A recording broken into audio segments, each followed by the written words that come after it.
Malam itu, aku duduk di samping ranjang rumah sakit. Anak kecilku terbaring lemah, wajahnya pucat, napasnya tersengal.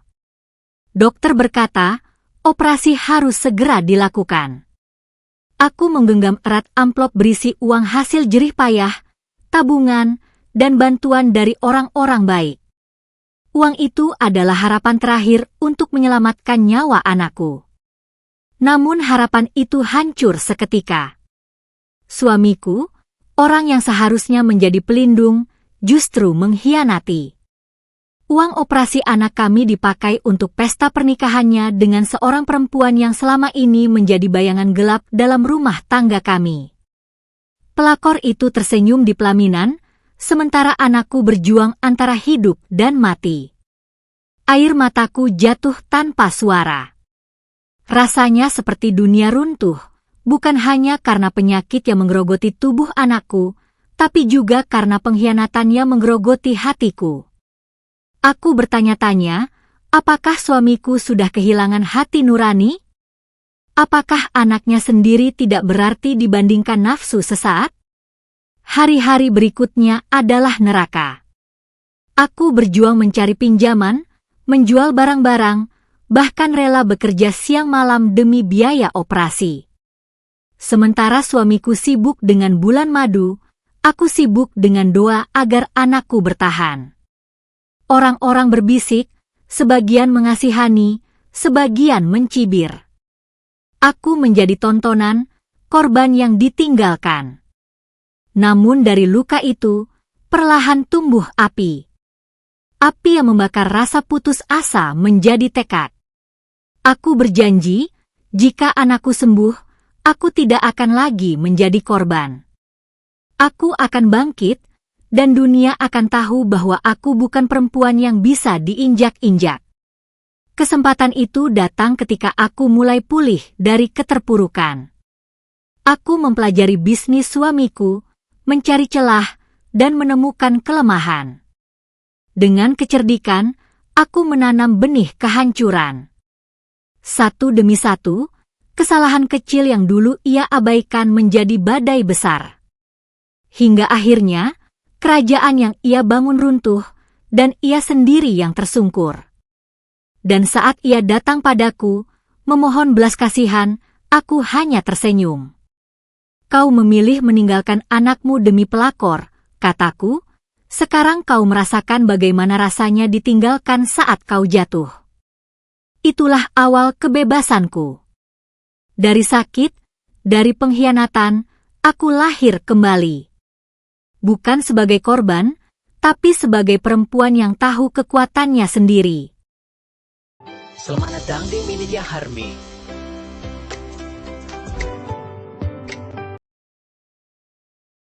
Malam itu, langit Jatiwangi diselimuti mendung pekat. Hujan turun rintik-rintik, mengetuk kaca jendela rumah sakit dengan irama yang membuat hati semakin sesak. Di ruang rawat anak, lampu putih menyala terang, tapi justru terasa dingin menusuk mata. Aku duduk di kursi besi, menggenggam tangan kecil anakku yang lemah. Napasnya berat, setiap tarikan seperti perjuangan melawan dunia. Dokter berkata, operasi harus segera dilakukan.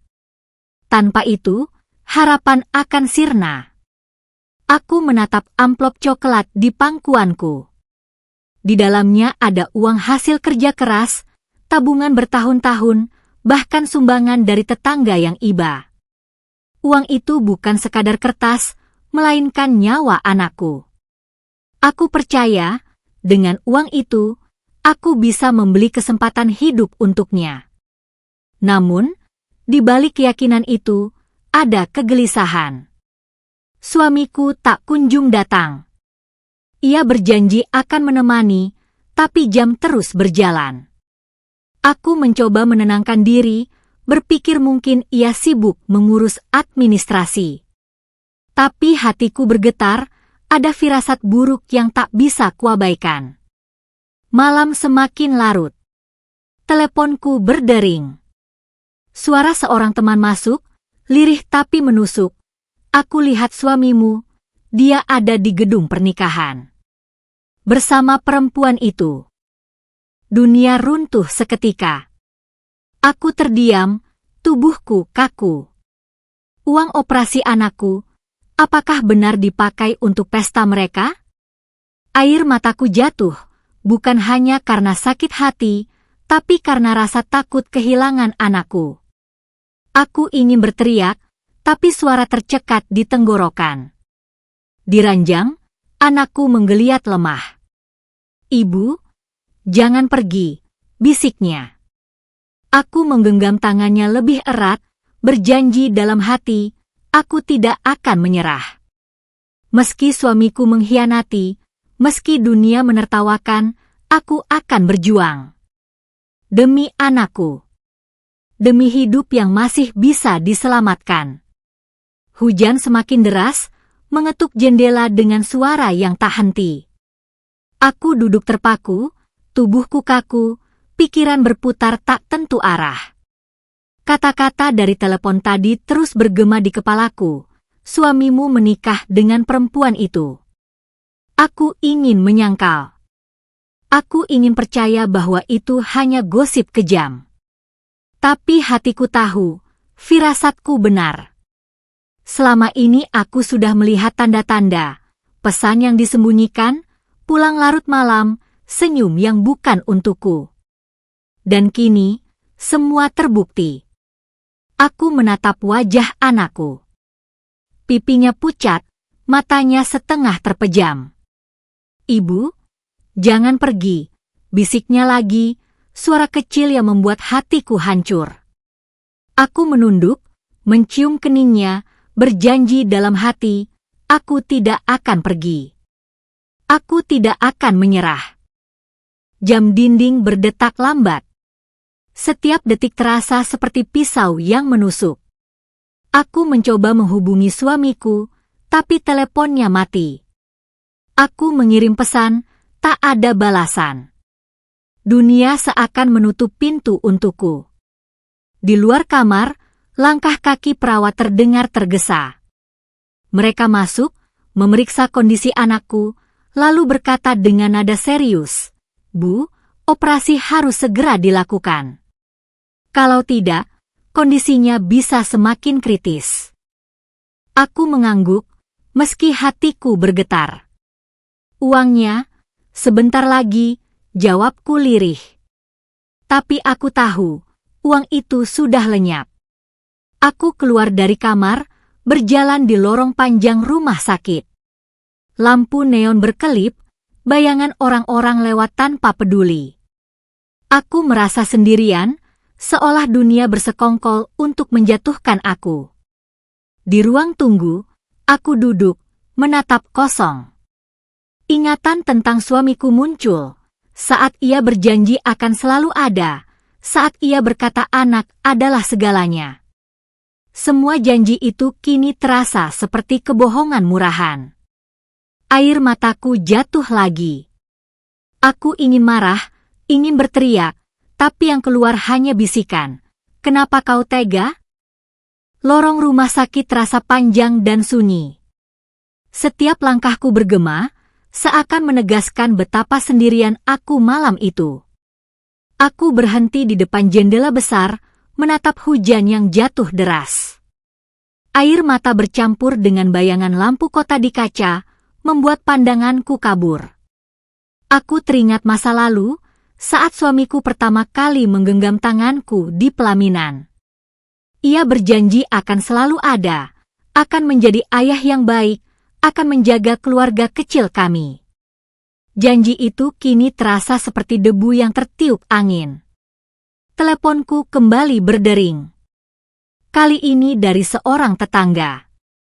Aku lihat foto di media sosial, suamimu menikah malam ini. Pesta besar, banyak tamu. Aku terdiam. Rasanya seperti ditusuk berkali-kali. Jadi benar, uang operasi anakku dipakai untuk pesta mereka. Aku menutup telepon, tak sanggup mendengar lebih banyak.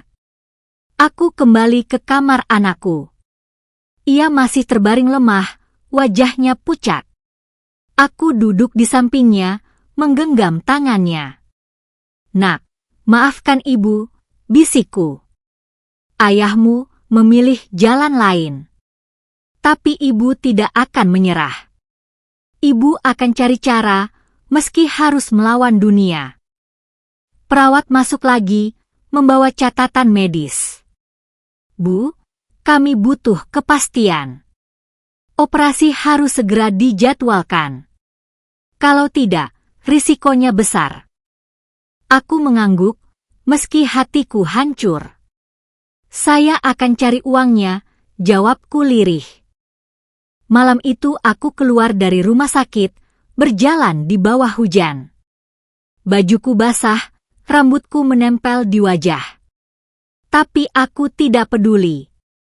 Aku hanya tahu satu hal, aku harus menemukan jalan. Aku harus menyelamatkan anakku, meski suamiku telah mengkhianati. Di jalan, aku melihat bayangan pesta dari kejauhan. Lampu terang, musik riang, orang-orang tertawa. Di sana, suamiku berdiri dengan pelakor itu, tersenyum bahagia. Aku berhenti, menatap dari jauh. Hatiku bergetar, bukan karena cinta, tapi karena amarah. Aku berjanji dalam hati, suatu hari, kau akan merasakan sakit yang sama. Suatu hari, kau akan tahu bagaimana rasanya kehilangan segalanya.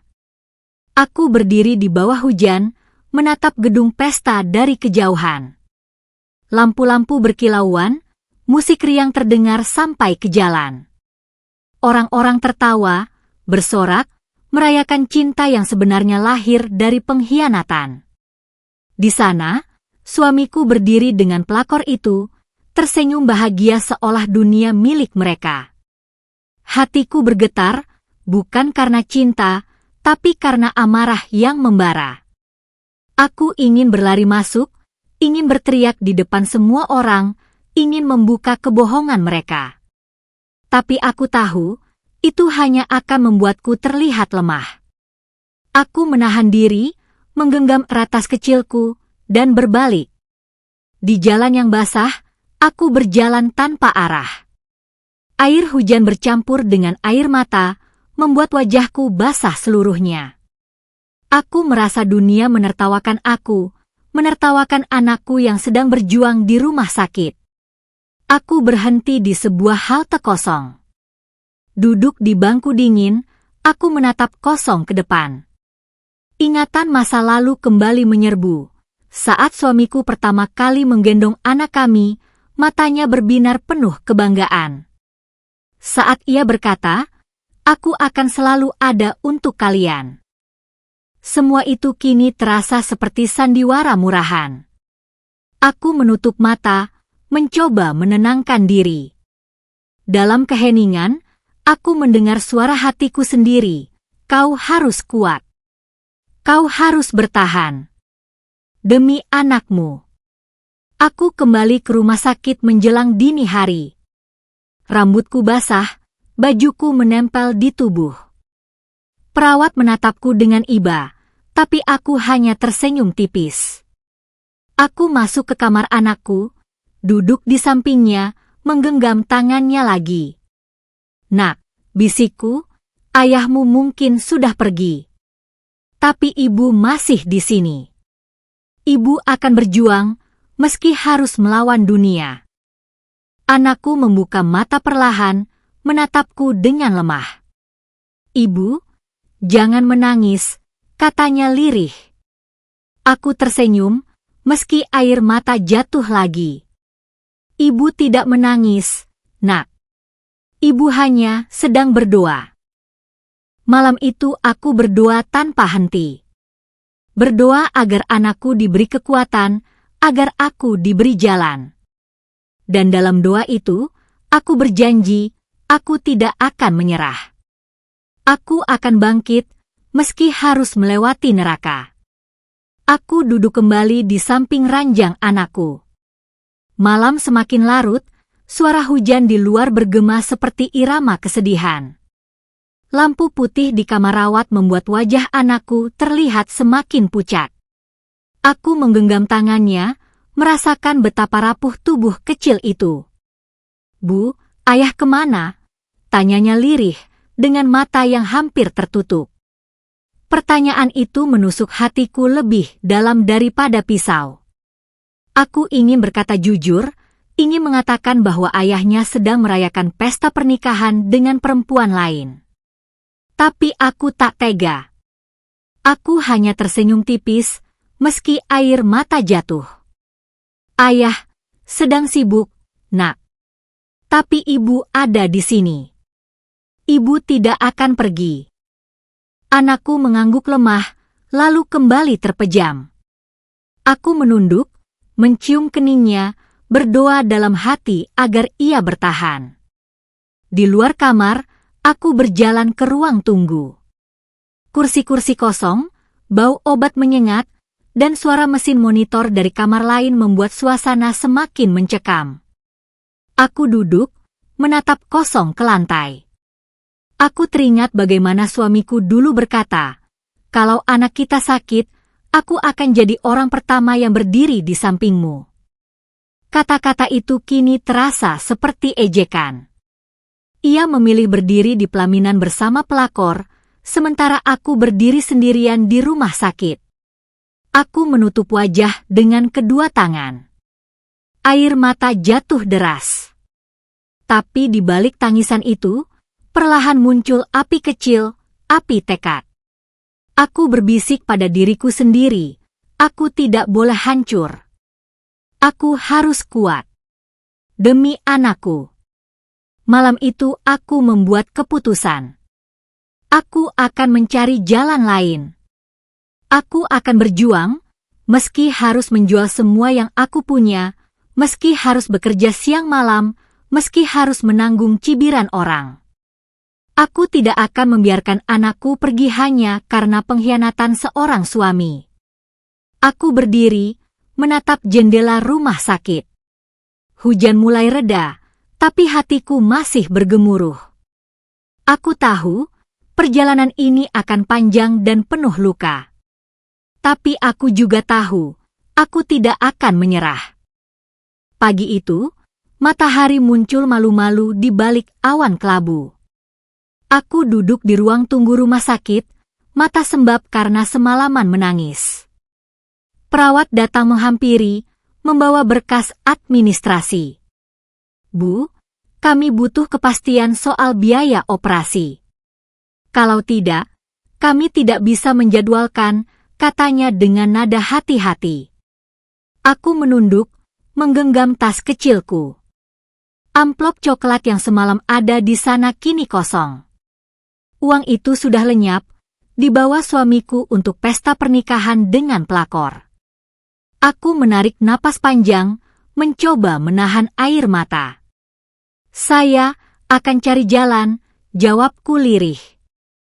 Perawat mengangguk, lalu pergi.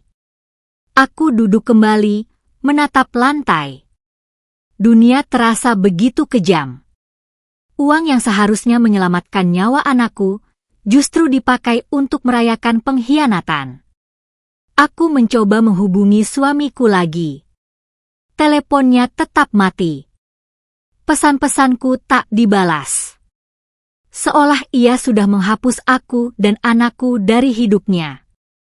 Aku keluar dari rumah sakit, berjalan di jalanan kota yang ramai. Orang-orang lalu lalang, sibuk dengan urusan masing-masing.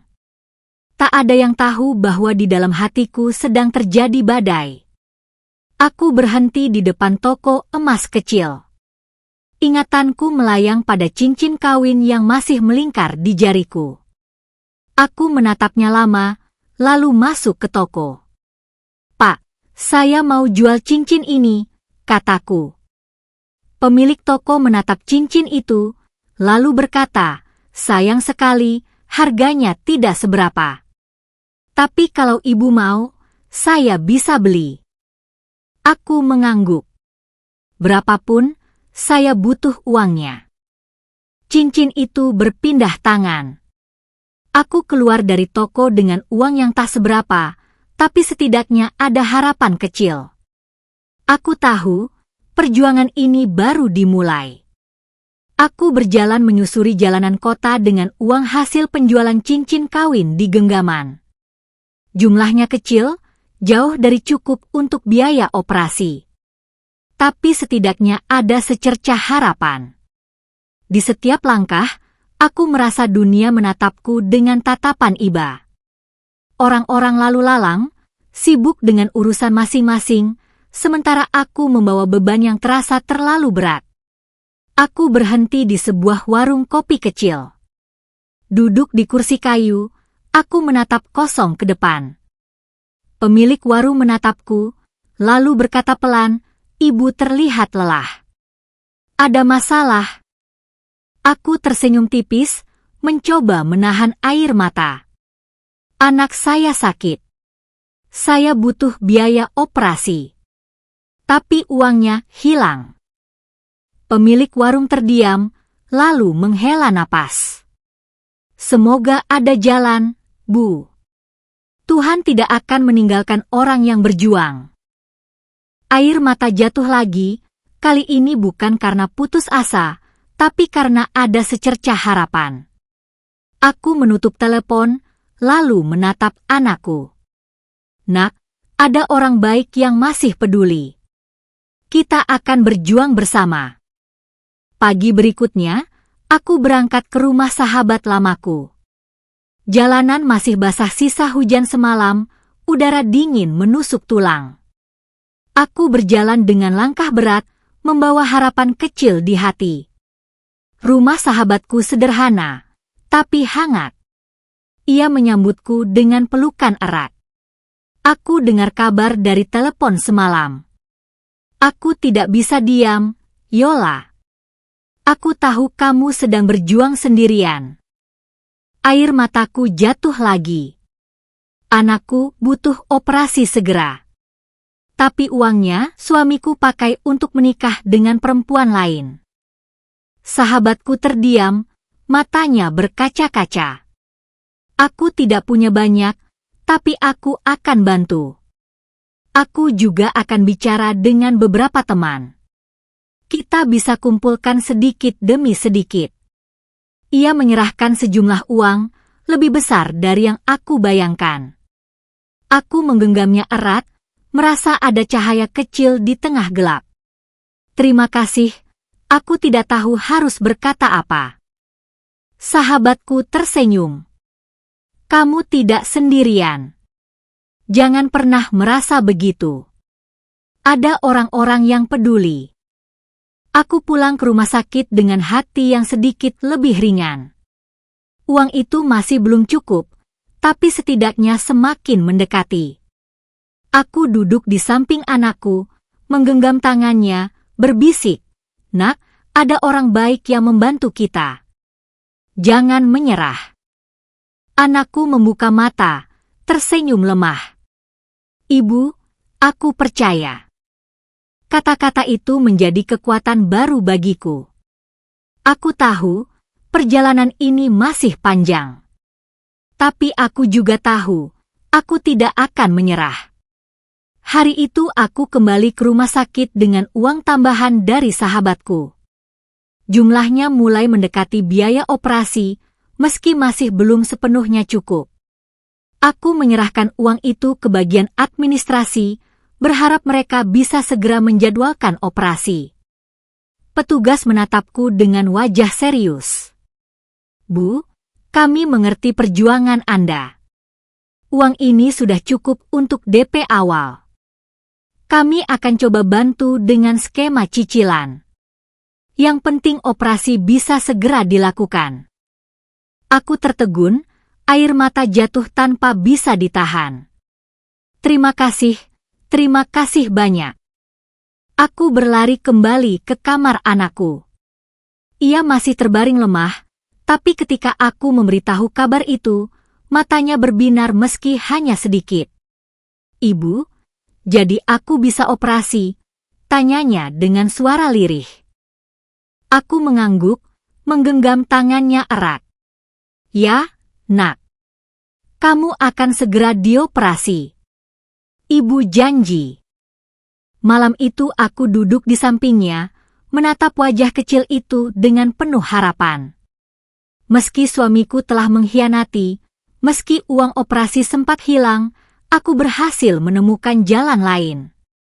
Namun di balik rasa lega itu, ada api yang masih membara. Aku tahu, pengkhianatan suamiku tidak bisa dibiarkan begitu saja. Ia memilih pelakor daripada anaknya sendiri. Dan suatu hari nanti, ia akan merasakan akibat dari pilihannya. Aku menutup mata, berdoa dalam hati. Tuhan, selamatkan anakku. Berikan aku kekuatan. Dan biarkan keadilan berjalan untuk mereka yang mengkhianati. Hari-hari setelah uang operasi itu hilang terasa seperti neraka yang nyata. Meski aku sudah berjuang mati-matian mencari tambahan biaya, dunia seakan tidak berhenti menguji. Di rumah sakit, aku harus menghadapi tatapan iba sekaligus cibiran. Ada yang berbisik di belakangku, kasihan, suaminya menikah lagi, uang anaknya dipakai pesta. Ada pula yang terang-terangan berkata, "Kenapa kamu biarkan? Kalau kamu tegas, pasti tidak akan begini." Aku hanya menunduk, menahan air mata. Mereka tidak tahu betapa aku sudah berjuang. Mereka tidak tahu luka yang aku tanggung. Di rumah, tetangga mulai bergunjing. Ada yang datang pura-pura peduli, tapi sebenarnya hanya ingin tahu gosip. "Yola, aku dengar suamimu menikah lagi ya?" Dengan perempuan itu, tanyanya sambil tersenyum sinis. Aku menahan diri, menjawab singkat, "Ya." Lalu menutup pintu. Aku tidak punya tenaga untuk menjelaskan. Malam itu aku duduk di samping anakku lagi. Ia tidur dengan wajah pucat, tubuhnya lemah. Aku menggenggam tangannya, berbisik, "Nak, dunia mungkin menertawakan kita. Tapi ibu tidak akan menyerah. Kita akan bertahan." Aku tahu, perjuangan ini bukan hanya soal uang. Ini soal harga diri, soal melawan dunia yang ingin menjatuhkan aku. Hari-hari berikutnya terasa semakin berat. Meski operasi anakku sudah dijadwalkan dengan sistem cicilan, beban hidup tidak berhenti menekan. Aku harus bekerja lebih keras, mencari tambahan uang untuk membayar sisa biaya. Tetangga mulai berbisik lebih keras. Ada yang berkata, "Kasihan Yola, ditinggal suami, anaknya sakit." Ada pula yang dengan nada sinis menambahkan, "Itu karena dia tidak bisa menjaga rumah tangganya." Aku menahan diri, menutup telinga. Aku tahu, kalau aku menanggapi, hanya akan menambah luka. Aku memilih diam, meski hatiku terbakar. Di pasar, aku mencoba menjual barang-barang kecil. Ada yang membeli dengan harga murah, ada yang menolak. Aku berjalan dari satu toko ke toko lain, membawa tas berisi barang-barang kenangan. Setiap kali sebuah barang berpindah tangan, rasanya seperti melepas bagian dari hidupku. Malam itu, aku kembali ke rumah sakit dengan tubuh lelah. Anakku menatapku dengan mata sayu. "Ibu, jangan sakit," katanya lirih. Aku tersenyum, meski tubuhku hampir roboh. "Ibu tidak akan sakit, Nak. Ibu harus kuat untukmu." Namun di dalam hati, aku merasa dunia sedang menguji batasku. Aku tidak hanya harus melawan penyakit anakku, tapi juga cibiran orang, pengkhianatan suami, dan rasa putus asa yang terus menghantui. Aku duduk di samping ranjang, menatap wajah anakku. Dalam hati aku berbisik, ini memang neraka. Tapi aku akan keluar dari neraka ini. Aku akan bangkit. Hari-hari di rumah sakit semakin panjang.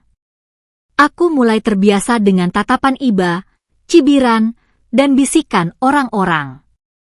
Namun setiap kali aku duduk di samping ranjang anakku, semua suara itu hilang.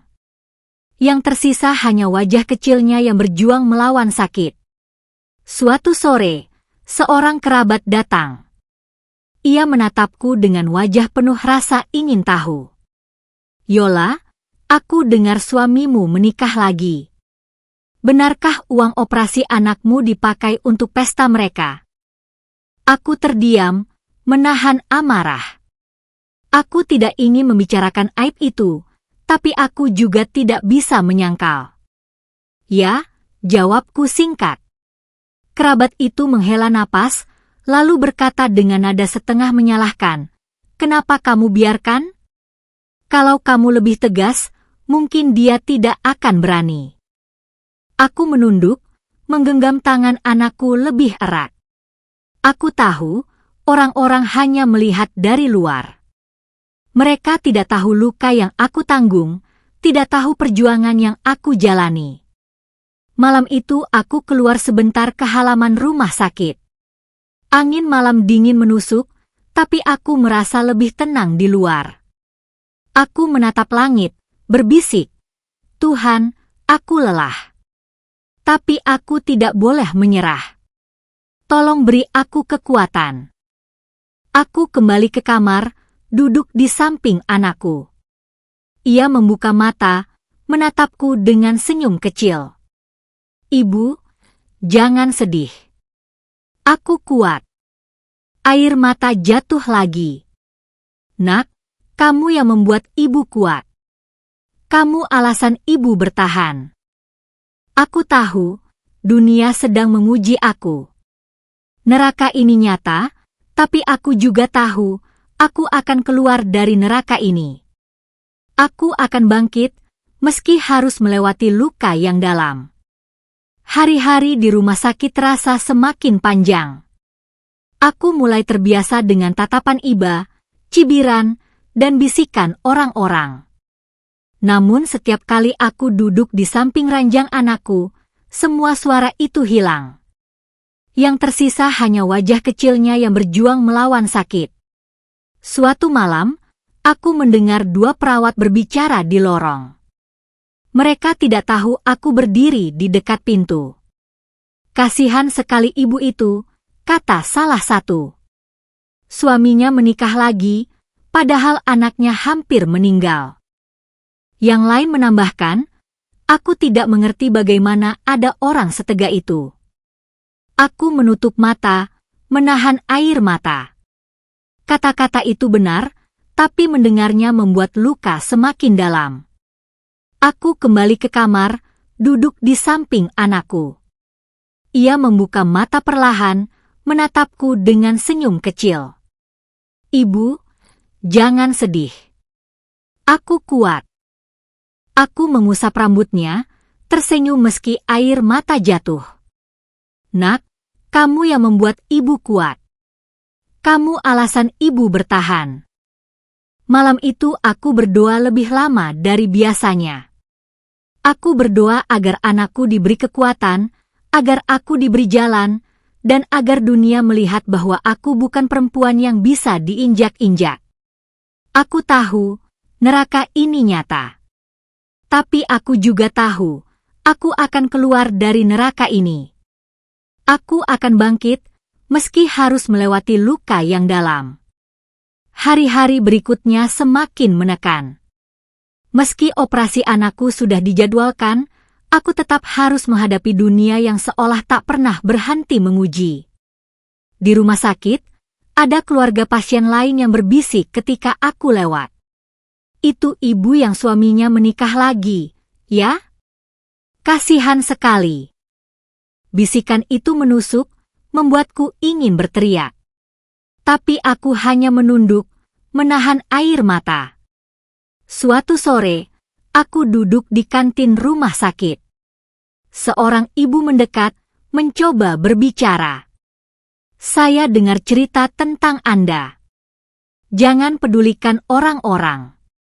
Fokus saja pada anak Anda." Aku menatapnya, air mata jatuh. "Terima kasih," kata-kata itu berarti sekali. Namun tidak semua orang sebaik itu. Ada juga yang datang hanya untuk menambah luka. Yola, kalau suami sudah pergi, jangan berharap dia kembali. Kamu harus terima saja. Aku menatapnya tajam, lalu berkata pelan, saya tidak berharap dia kembali.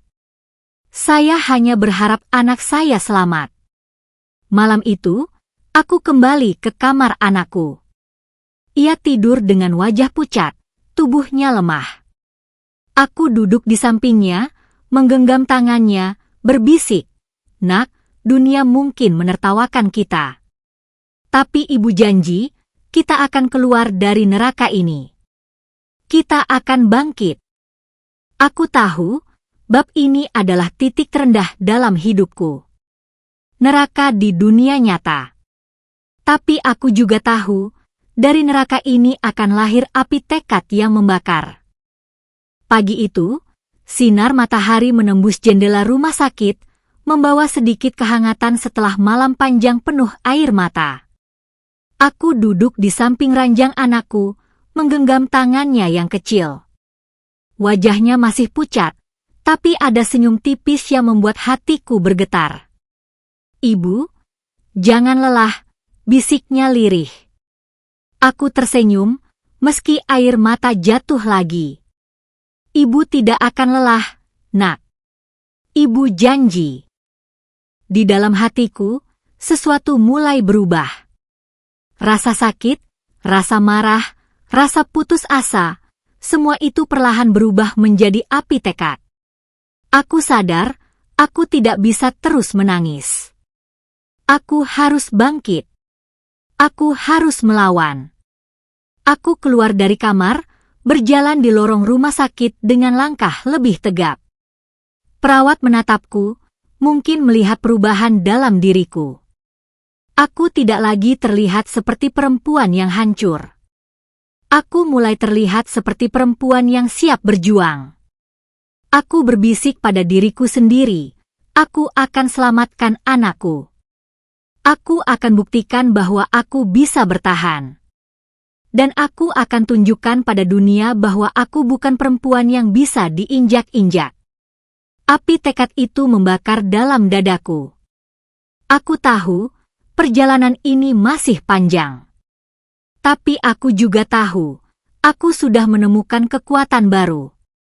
Hari-hari berikutnya aku mulai bergerak dengan langkah yang lebih pasti. Aku tidak lagi hanya duduk menangis di sudut kamar rumah sakit. Aku mulai mencari cara, mulai menghubungi orang-orang yang mungkin bisa membantu. Aku mendatangi beberapa kenalan lama, meski rasa malu menekan. Aku butuh bantuan, kataku jujur.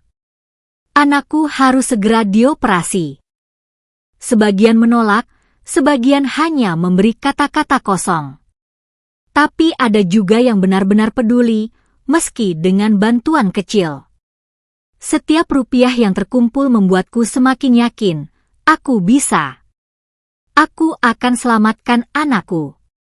Di rumah sakit, aku mulai menatap orang-orang dengan lebih berani. Aku tidak peduli lagi dengan cibiran.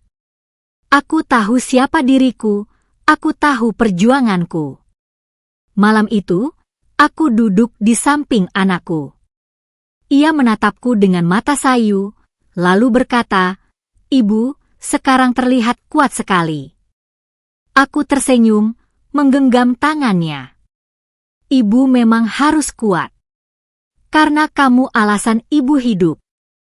Api tekad itu semakin membara. Aku berjanji pada diriku sendiri, aku akan melawan. Aku akan bertahan.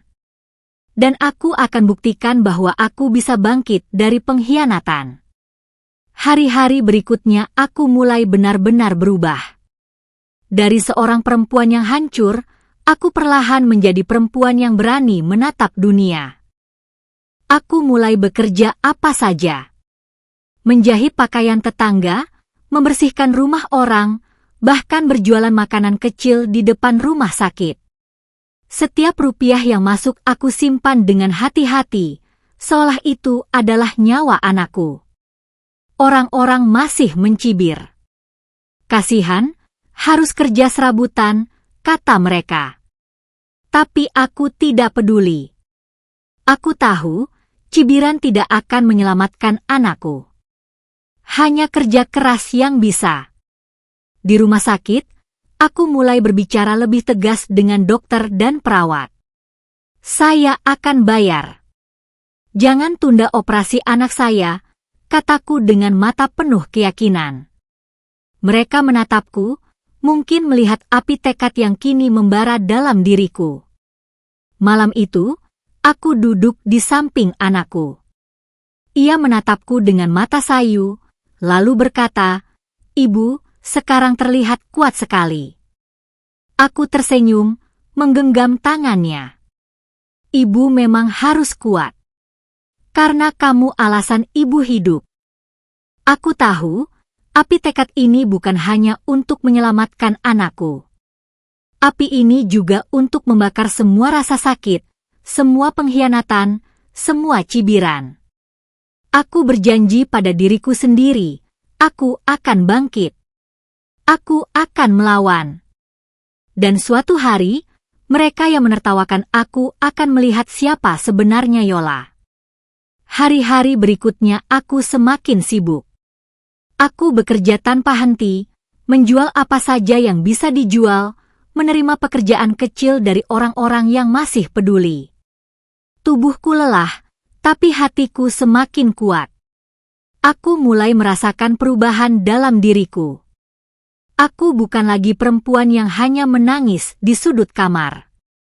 Aku kini berdiri tegak, menatap dunia dengan mata penuh api.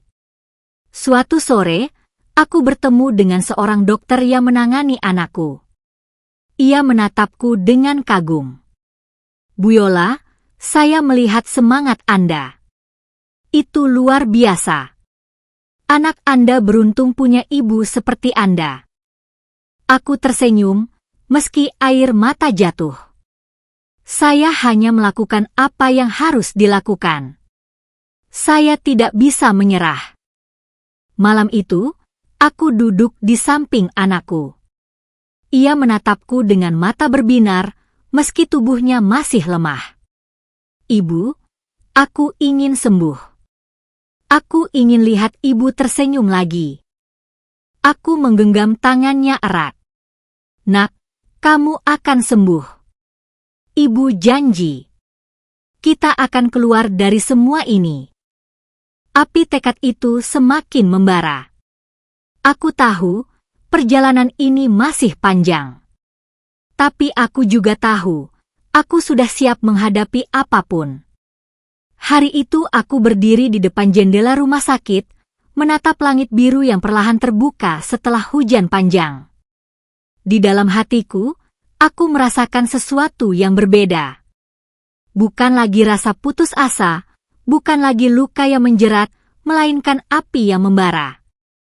Aku menatap anakku yang masih terbaring lemah. "Nak, ibu janji. Kita akan keluar dari semua ini. Kita akan bangkit. Dan ibu akan pastikan kamu sembuh." Air mata jatuh, tapi kali ini bukan air mata kelemahan. Ini adalah air mata tekad. Malam itu aku menulis di sebuah buku kecil, "Hari ini aku lahir kembali." Aku bukan lagi perempuan yang hancur. Aku adalah perempuan yang akan melawan. Api tekad itu kini menjadi cahaya yang menuntunku. Aku tahu, perjalanan ini masih panjang. Tapi aku juga tahu, aku sudah siap. Operasi akhirnya dijadwalkan. Aku duduk di ruang tunggu dengan jantung berdegup kencang, menanti kabar dari ruang operasi. Waktu terasa berjalan begitu lambat, setiap detik seperti jarum yang menusuk hati. Ketika pintu ruang operasi terbuka, dokter keluar dengan wajah serius. "Operasi berjalan lancar. Tapi anak Anda butuh waktu untuk pulih. Tetap kuat, Bu." Air mata jatuh, kali ini bercampur antara lega dan haru. Aku berlari ke kamar, melihat anakku yang masih terbaring dengan wajah pucat namun napasnya lebih teratur. Aku menggenggam tangannya, berbisik, "Nak, kamu berhasil. Kamu kuat sekali." Namun meski operasi berhasil, luka di hatiku tetap membekas. Luka pengkhianatan suami, luka cibiran orang, luka perjuangan yang hampir membuatku hancur. Semua itu tidak hilang begitu saja.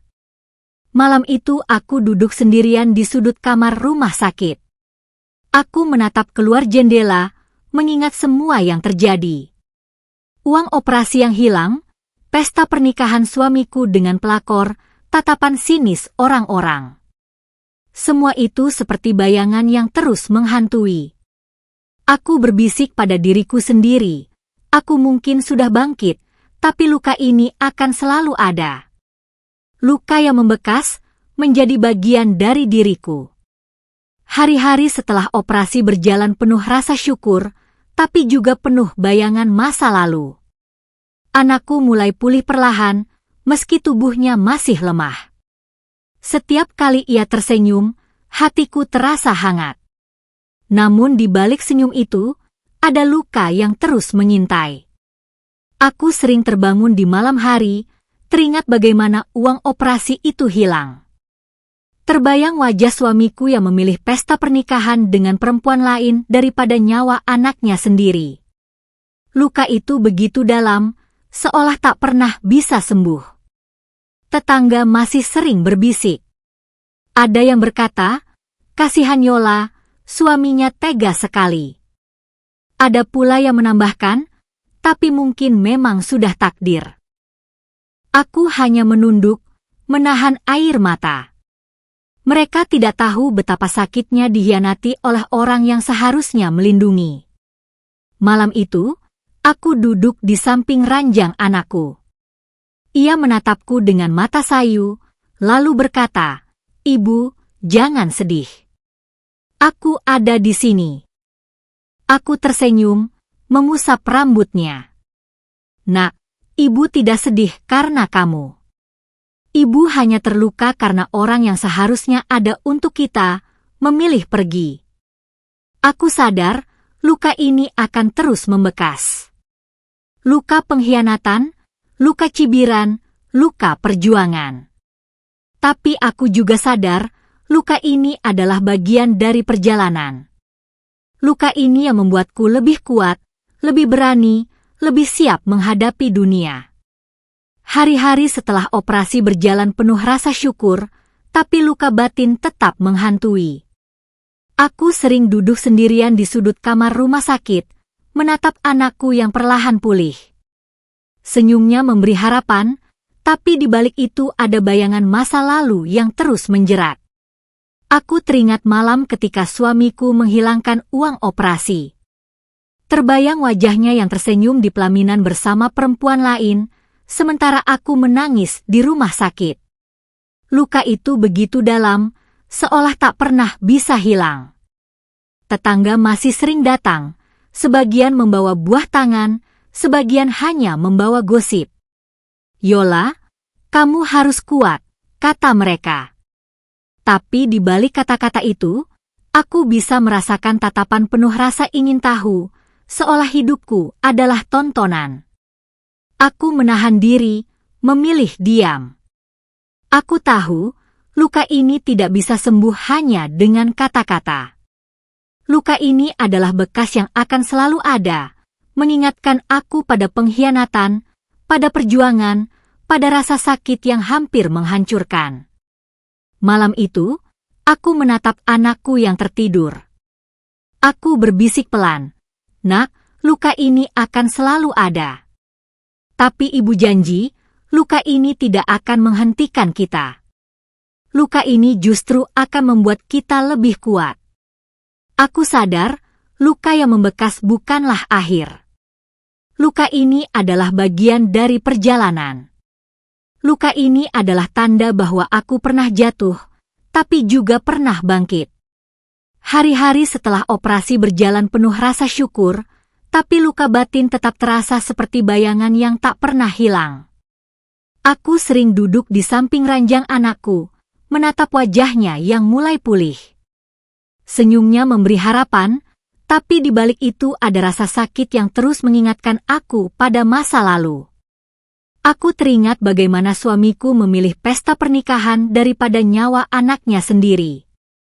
Bayangan itu muncul setiap kali aku menutup mata. Luka itu begitu dalam, seolah menjadi bekas yang tidak bisa dihapus. Tetangga masih sering datang, sebagian membawa doa, sebagian membawa gosip. "Yola, kamu harus kuat," kata mereka. Tapi aku tahu, kata-kata itu tidak bisa menghapus luka. Luka ini adalah bagian dari diriku sekarang. Malam itu aku menulis lagi di buku kecilku, luka ini akan selalu ada. Tapi luka ini bukan kelemahan. Luka ini adalah tanda bahwa aku pernah berjuang, pernah terluka, dan pernah bangkit. Aku menatap anakku yang tertidur, lalu berbisik, "Nak, luka ini akan menjadi pengingat. Pengingat bahwa kita pernah hampir hancur, tapi kita memilih untuk bertahan." Aku sadar, luka yang membekas bukanlah akhir. Luka ini adalah awal dari perjalanan baru. Luka ini adalah api yang akan terus membakar semangatku. Hari-hari setelah operasi terasa seperti lembaran baru, tapi luka lama tetap menempel di hati. Anakku mulai pulih perlahan, setiap senyumnya menjadi cahaya yang menuntun aku keluar dari gelap. Namun, setiap kali aku melihatnya, bayangan masa lalu kembali hadir. Aku teringat bagaimana suamiku memilih pesta pernikahan daripada nyawa anaknya sendiri. Luka itu tidak pernah hilang. Ia seperti bekas luka di kulit, meski sembuh, tetap meninggalkan tanda. Tetangga masih sering datang, sebagian benar-benar peduli, sebagian hanya ingin tahu gosip. "Yola, kamu hebat sekali bisa bertahan," kata mereka. Tapi aku tahu, di balik kata-kata itu ada rasa ingin tahu yang tidak pernah padam. Malam itu aku duduk di samping anakku, menatap wajahnya yang mulai segar. Aku berbisik, "Nak, luka ini akan selalu ada. Tapi luka ini bukan kelemahan. Luka ini adalah tanda bahwa kita pernah berjuang, pernah terluka, dan pernah bangkit." Aku sadar, luka yang membekas bukanlah akhir. Luka ini adalah bagian dari perjalanan. Luka ini adalah api yang akan terus membakar semangatku, mengingatkan aku bahwa aku pernah jatuh, tapi juga pernah berdiri kembali. Hari-hari setelah operasi terasa berbeda. Meski luka batin masih membekas, aku mulai merasakan secercah harapan. Anakku perlahan pulih, setiap senyumnya menjadi cahaya yang menuntunku keluar dari gelap. Aku mulai menata hidup kembali. Aku sadar, aku tidak bisa terus terjebak dalam bayangan masa lalu. Aku harus melangkah ke depan, mencari jalan baru. Aku mulai bekerja lebih teratur, menerima pesanan jahitan dari tetangga, menjual makanan kecil di pasar, dan sesekali membantu di rumah sakit. Setiap langkah kecil terasa seperti pondasi untuk masa depan yang lebih baik. Tetangga masih berbisik, tapi kali ini aku tidak peduli. Aku tahu siapa diriku, aku tahu perjuanganku. Aku bukan lagi perempuan yang hancur. Aku adalah perempuan yang sedang membangun jalan baru. Malam itu aku duduk di samping anakku. Ia menatapku dengan mata berbinar, lalu berkata, "Ibu, kita akan bahagia lagi, kan?" Aku tersenyum, menggenggam tangannya. "Ya, Nak. Kita akan bahagia lagi. Ibu janji." Aku sadar, jalan baru ini tidak akan mudah. Tapi aku juga tahu, aku sudah siap. Luka yang membekas akan menjadi pengingat, dan api tekad akan menjadi cahaya. Hari-hari setelah operasi berjalan dengan penuh rasa syukur. Anakku mulai pulih, meski tubuhnya masih lemah. Setiap senyumnya menjadi cahaya yang menuntunku untuk terus melangkah. Aku mulai menata hidup dengan lebih teratur. Aku sadar, aku tidak bisa terus bergantung pada belas kasihan orang. Aku harus berdiri di atas kakiku sendiri. Aku mulai menerima lebih banyak pesanan jahitan, menjual makanan kecil di pasar, bahkan membantu di rumah sakit untuk mendapatkan sedikit tambahan. Tetangga masih berbisik, tapi kali ini aku tidak peduli. Aku tahu siapa diriku, aku tahu perjuanganku. Aku bukan lagi perempuan yang hancur. Aku adalah perempuan yang sedang membangun jalan baru. Malam itu aku duduk di samping anakku. Ia menatapku dengan mata berbinar, lalu berkata, "Ibu, kita akan bahagia lagi, kan?" Aku tersenyum, menggenggam tangannya. "Ya, Nak. Kita akan bahagia lagi. Ibu janji." Aku sadar, jalan baru ini tidak akan mudah. Akan ada rintangan, akan ada luka yang kembali mengingatkan. Tapi aku juga tahu, aku sudah siap. Luka yang membekas akan menjadi pengingat, dan api tekad akan menjadi cahaya. Hari-hari setelah operasi semakin membawa harapan. Anakku mulai bisa duduk, meski masih lemah. Setiap langkah kecil dalam pemulihannya terasa seperti kemenangan besar bagi kami. Aku mulai berani bermimpi lagi. Bukan mimpi tentang masa lalu, tapi mimpi tentang masa depan. Aku ingin membangun kehidupan baru, kehidupan yang tidak lagi diikat oleh pengkhianatan dan cibiran orang. Aku mulai menabung dari hasil kerja kecil-kecilan. Setiap rupiah aku simpan dengan hati-hati, bukan hanya untuk kebutuhan sehari-hari, tapi juga untuk masa depan anakku. Aku ingin ia punya kesempatan yang lebih baik, kesempatan yang tidak pernah diberikan oleh ayahnya. Tetangga mulai melihat perubahan dalam diriku. Ada yang berkata, Yola sekarang terlihat berbeda. Lebih kuat. Aku hanya tersenyum. Mereka tidak tahu, di balik senyum itu ada luka yang membekas. Tapi luka itu kini menjadi sumber kekuatan. Malam itu aku duduk di samping anakku. Ia menatapku dengan mata berbinar, lalu berkata, "Ibu, kita akan punya rumah baru suatu hari nanti, kan?" Aku tersenyum, menggenggam tangannya. "Ya, Nak. Kita akan punya rumah baru. Rumah yang penuh dengan kebahagiaan, bukan luka." Aku sadar, jalan baru ini adalah perjalanan panjang. Tapi aku juga tahu, aku sudah siap melangkah. Luka yang membekas akan menjadi pengingat, dan harapan akan menjadi cahaya yang menuntun kami. Hari-hari setelah operasi semakin membawa harapan. Anakku mulai bisa berjalan pelan dengan bantuan, meski tubuhnya masih rapuh. Setiap langkah kecilnya terasa seperti kemenangan besar bagi kami berdua. Aku mulai berani menatap masa depan dengan lebih jelas. Aku tidak lagi hanya memikirkan bagaimana bertahan hari ini, tapi juga bagaimana membangun kehidupan esok. Aku mulai merencanakan usaha kecil, menjual makanan di depan rumah sakit, dan menerima lebih banyak pesanan jahitan. Tetangga mulai melihat perubahan dalam diriku. Ada yang berkata, Yola sekarang berbeda, lebih kuat. Aku hanya tersenyum. Mereka tidak tahu bahwa luka yang membekas masih ada, tapi kini luka itu menjadi sumber kekuatan. Malam itu aku duduk di samping anakku. Ia menatapku dengan mata berbinar, lalu berkata, "Ibu, kita akan punya kehidupan baru, kan?"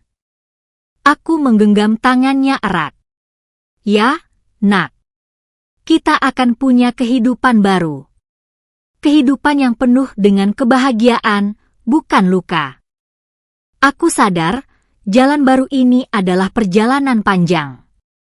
Akan ada rintangan, akan ada luka yang kembali mengingatkan. Tapi aku juga tahu, aku sudah siap melangkah.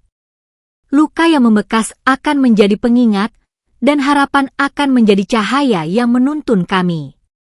Hari-hari setelah operasi semakin penuh warna. Anakku mulai bisa berjalan pelan tanpa bantuan, meski tubuhnya masih rapuh.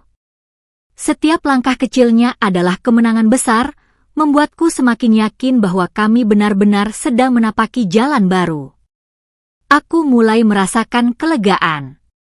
Luka lama memang masih membekas, tapi kini aku bisa menatap masa depan dengan lebih berani. Aku mulai merencanakan usaha kecil yang lebih serius, bukan hanya sekadar bertahan hidup. Aku ingin membangun sesuatu yang bisa menjadi pondasi bagi masa depan anakku. Tetangga mulai melihat perubahan dalam diriku. Ada yang berkata, Yola sekarang benar-benar berbeda. Lebih kuat, lebih berani. Aku hanya tersenyum. Mereka tidak tahu bahwa luka itu masih ada, tapi kini luka itu menjadi sumber kekuatan. Malam itu aku duduk di samping anakku. Ia menatapku dengan mata berbinar, lalu berkata, "Ibu, kita sudah melewati neraka, kan?" Aku menggenggam tangannya erat. "Ya, Nak. Kita sudah melewati neraka. Dan sekarang kita sedang berjalan menuju surga kecil kita sendiri." Aku sadar, jalan baru ini adalah perjalanan panjang. Akan ada rintangan, akan ada luka yang kembali mengingatkan. Tapi aku juga tahu, aku sudah siap melangkah. Luka yang membekas akan menjadi pengingat, dan harapan akan menjadi cahaya yang menuntun kami. Meski aku sudah mulai menapaki jalan baru, bayangan masa lalu tetap datang menghantui. Setiap kali aku melihat anakku tertawa, ada rasa bahagia yang besar, tapi di balik itu ada luka yang kembali mengintip. Aku sering terbangun di malam hari, teringat wajah suamiku di pelaminan bersama perempuan lain. Bayangan itu begitu jelas, seolah baru terjadi kemarin. Aku mencoba mengusirnya, tapi semakin aku berusaha, semakin kuat ia menempel di pikiranku. Tetangga kadang masih membicarakan masa lalu. "Kasihan Yola, suaminya tega sekali," kata mereka. Aku hanya tersenyum pahit. Mereka tidak tahu betapa beratnya aku melawan bayangan itu setiap hari. Malam itu aku duduk di samping anakku. Ia menatapku dengan mata polos, lalu berkata, "Ibu, jangan sedih lagi. Kita sudah punya jalan baru." Aku tersenyum, mengusap rambutnya. "Ya, Nak. Kita memang punya jalan baru. Tapi bayangan masa lalu kadang datang, dan ibu harus belajar melawannya." Aku sadar, bayangan masa lalu tidak akan pernah benar-benar hilang. Ia akan selalu ada, mengingatkan aku pada luka, pada pengkhianatan, pada rasa sakit. Tapi aku juga tahu, aku bisa memilih, apakah aku akan terus terjebak dalam bayangan itu, atau aku akan melangkah lebih jauh menuju cahaya. Hari-hari penuh harapan mulai terganggu oleh bayangan lama. Meski aku sudah berusaha menata hidup, masa lalu tetap datang mengetuk pintu hatiku. Suatu sore, aku melihat dari kejauhan seseorang yang mirip dengan suamiku. Jantungku berdegup kencang, seolah luka lama kembali terbuka. Aku tahu itu bukan dia, tapi bayangan itu cukup untuk membuatku gemetar. Aku duduk di kamar, menatap buku kecil tempat aku menulis tekadku. Kata-kata yang kutulis dulu terasa seperti perisai, tapi malam itu perisai itu retak. Aku kembali menangis, bukan karena lemah, tapi karena luka itu masih ada. Tetangga mulai membicarakan lagi masa lalu. Suaminya sekarang hidup bahagia dengan perempuan itu, kata mereka. Aku menunduk, menahan air mata. Aku tidak ingin membenci, tapi rasa sakit itu terlalu nyata. Malam itu anakku menatapku dengan mata polos. Ibu, jangan biarkan masa lalu merusak kita. Aku tersenyum, meski air mata jatuh. Nak, ibu berusaha. Tapi bayangan masa lalu kadang datang tanpa diundang. Ibu janji, kita akan melawan bersama. Aku sadar, bayangan masa lalu tidak bisa dihapus. Tapi aku juga tahu, aku bisa memilih untuk tidak membiarkan bayangan itu menguasai hidupku. Hari-hari penuh harapan mulai terasa rapuh ketika bayangan masa lalu kembali datang tanpa diundang. Aku sudah berusaha menata hidup, tapi setiap kali melihat anakku tertawa, ada rasa takut yang tiba-tiba muncul, takut kehilangan lagi, takut dikhianati lagi. Suatu malam, aku bermimpi buruk. Aku melihat suamiku berdiri di pelaminan, tertawa bersama perempuan itu, sementara aku berlari mencari uang operasi yang hilang. Aku terbangun dengan keringat dingin, jantung berdegup kencang. Bayangan itu begitu nyata, seolah masa lalu menolak pergi. Aku duduk di tepi ranjang, menatap anakku yang tertidur. Air mata jatuh tanpa bisa kutahan. Aku berbisik, "Nak, ibu ingin melupakan semuanya." Tapi bayangan itu terus datang.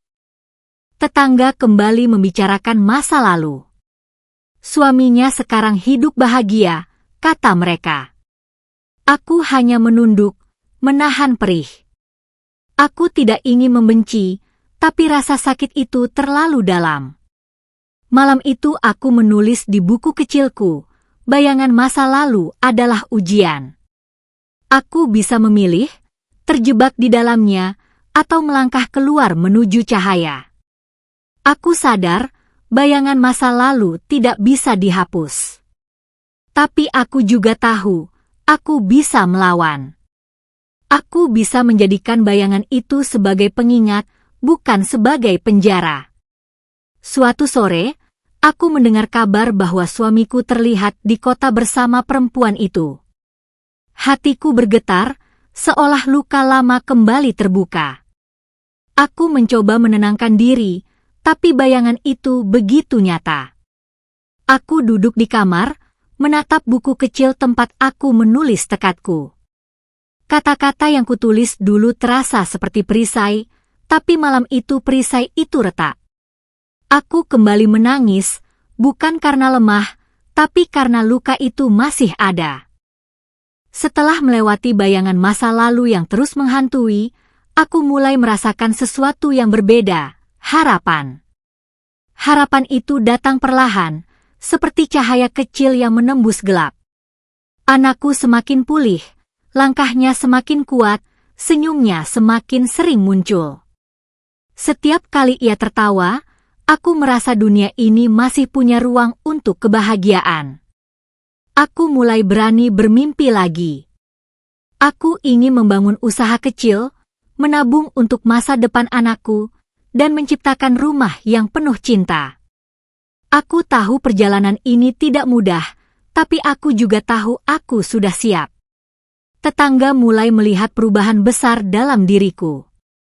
Ada yang berkata, Yola sekarang benar-benar berbeda. Lebih kuat, lebih berani. Aku hanya tersenyum.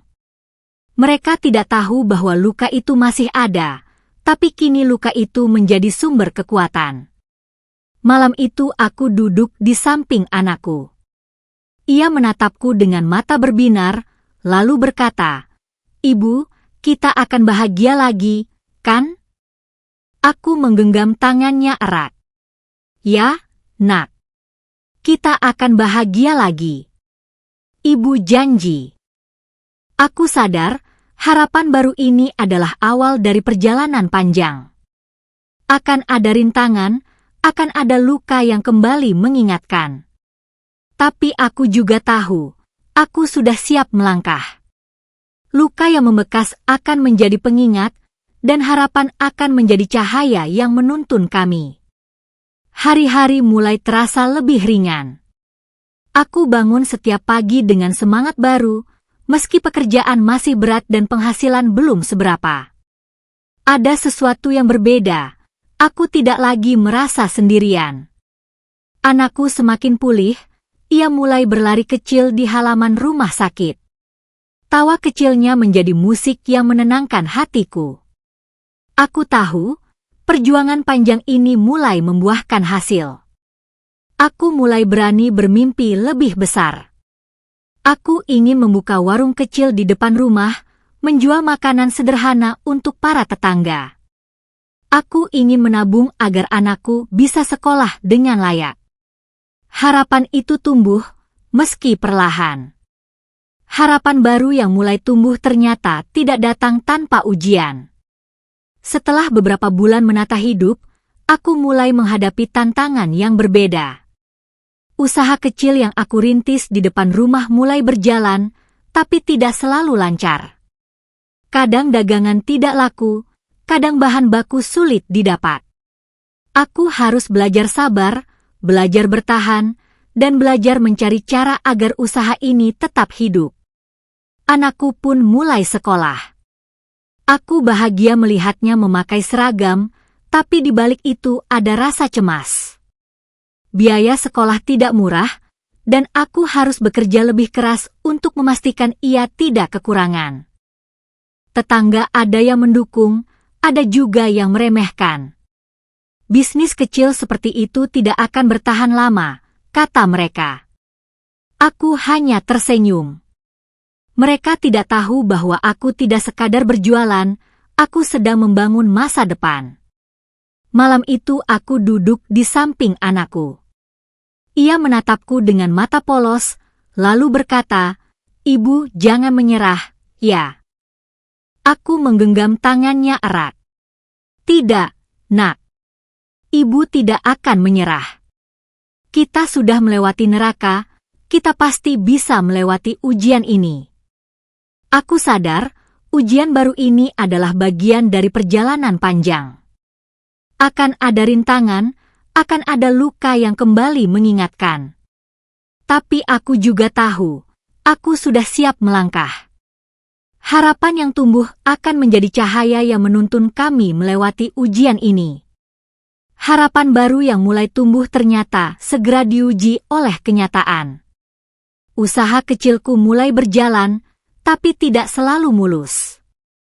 Kadang dagangan tidak laku, kadang bahan baku sulit didapat, dan kadang ada pelanggan yang menawar terlalu rendah. Aku harus belajar sabar. Setiap rupiah yang masuk aku simpan dengan hati-hati, karena aku tahu biaya sekolah anakku menunggu di depan. Aku tidak boleh menyerah. Hari-hari penuh harapan mulai terasa berat ketika ujian baru datang silih berganti. Usaha kecilku kadang berjalan lancar, kadang sepi pembeli. Aku harus belajar menerima kenyataan bahwa tidak semua hari akan indah. Setelah melewati berbagai ujian, aku mulai melihat cahaya di ujung jalan. Usaha kecilku perlahan mulai dikenal, pelanggan datang lebih sering, dan aku bisa menabung sedikit demi sedikit. Anakku semakin sehat dan semakin pintar di sekolah. Setiap kali ia pulang dengan cerita baru, hatiku dipenuhi rasa syukur. Aku tahu, perjuangan panjang ini mulai menunjukkan hasil. Tetangga yang dulu meremehkan kini mulai menghargai. Ada yang berkata, Yola benar-benar kuat. Dari luka yang dalam, ia bisa bangkit. Aku hanya tersenyum, karena aku tahu kekuatan itu bukan hanya milikku, tapi juga milik anakku yang selalu menjadi alasan untuk bertahan. Hari-hari penuh perjuangan mulai terbayar. Usaha kecilku yang dulu sering diremehkan kini mulai dikenal. Pelanggan datang lebih sering, bahkan ada yang memuji rasa masakan sederhana yang aku jual. Anakku semakin sehat dan semakin bersemangat di sekolah. Ia pulang dengan cerita tentang teman-temannya, tentang cita-citanya, dan tentang mimpi yang ingin ia capai. Setiap kata yang keluar dari mulutnya adalah bahan bakar semangatku. Setelah melewati berbagai ujian, Aku mulai melihat cahaya di ujung jalan. Usaha kecilku perlahan mulai dikenal, pelanggan datang lebih sering, dan aku bisa menabung sedikit demi sedikit. Anakku semakin sehat dan semakin pintar di sekolah. Setiap kali ia pulang dengan cerita baru, hatiku dipenuhi rasa syukur.